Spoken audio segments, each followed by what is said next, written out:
یہ سورہ بنی اسرائیل کی آیت ہے۔ اللہ کریم نے فرمایا وَاذْكُرِ اسْمَ رَبِّكَ وَتَبَتَّلْ إِلَيْهِ تَبْدِيلًا، فرمایا اپنے رب کا نام یاد کرو۔ وَاذْكُرِ اسْمَ رَبِّكَ، اپنے رب کا نام یاد کرو۔ وَتَبَتَّلْ إِلَيْهِ تَبْدِيلًا، اور فرمایا سب سے کٹ کر اپنے رب کے ہو رہو، سب سے کٹ کر۔ وَتَبَتَّلْ، سب سے کٹ کر۔ اسلام کے اندر رہبانیت منع ہے کہ آپ سارا کچھ چھوڑ چھاڑ کے صرف اللہ کی بارگاہ میں بیٹھ جائیں، حقوق ضائع ہوں، یہ منع ہے۔ لیکن کچھ ٹائم تو ایسا ہونا چاہیے نا، وَتَبَتَّلْ إِلَيْهِ تَبْتِيلًا، جس میں دوسرا کوئی نہ ہو، ایک بندہ ہو، دوسرا اس کا خدا ہو، اور درمیان میں اگر ہو تو صرف وسیلہ مصطفیٰ ہو صلی اللہ علیہ وسلم۔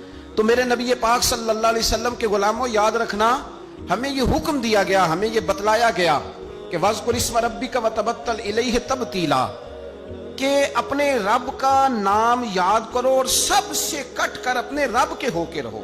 کچھ گھنٹے اکیلے بیٹھیں تنہائی میں اللہ کی یاد کریں، کچھ ٹائم نکالیں۔ سیدنا عقبہ بن عامر رضی اللہ تعالیٰ عنہ ارشاد فرماتے ہیں، ترمذی شریف میں حدیث ہے، فرماتے ہیں میں نے نبی پاک صلی اللہ علیہ وسلم کی بارگاہ میں عرض کیا تھا کہ یا رسول اللہ، نجات کا ذریعہ کیا ہے؟ حضور نجات کا ذریعہ کیا ہے؟ نجات کیسے حاصل ہوگی؟ ہم بچ کیسے سکتے ہیں؟ تو نبی پاک صلی اللہ تعالیٰ علیہ وسلم نے 3 چیزیں ارشاد فرمائیں، فرمایا یہ 3 کام کر لینا، اللہ تمہیں نجات عطا کر دے گا، تم بچ جاؤ گے دنیا اور آخرت میں۔ 3 کام۔ حضور کون کون سے؟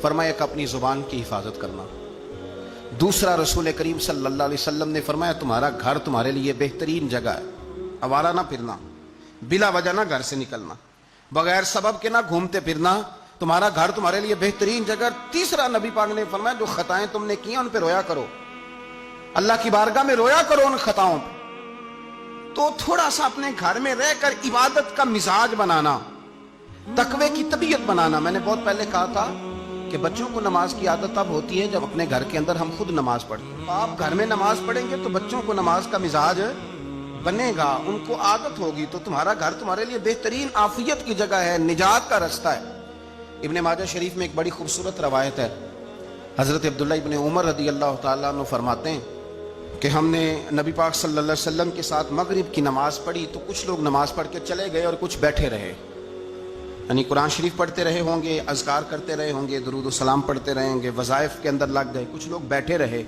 ان کا ارادہ تھا کہ عشاء کی نماز پڑھ کے جائیں گے۔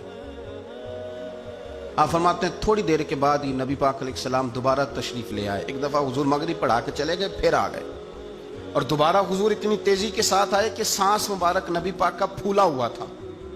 حضور آئے اور گھٹنے کے بل حضور بیٹھ گئے اور فرمایا ابھی ابھی تمہارے رب نے آسمان کا دروازہ کھولا ہے اور اس نے تمہارے اوپر، یہ جو تم مغرب سے عشاء تک اللہ کی رضا کے لیے بیٹھے ہو، فرمایا ابھی اس نے آسمان کا دروازہ کھولا ہے اور تمہارے اوپر اس نے فرشتوں کے سامنے تم پر فخر فرمایا ہے۔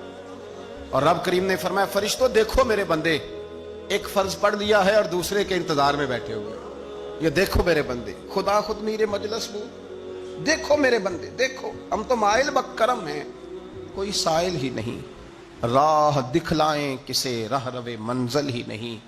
اور کہا تھا کہ کوئی قابل تو ہو، ہم شان کئی دیتے ہیں، اور میاں مانگنے والوں کو تو دنیا بھی نہیں دیتے ہیں، لیکن شرط یہ ہے کہ ہمارا مصلی کے ساتھ دل لگے، طبیعت لگے۔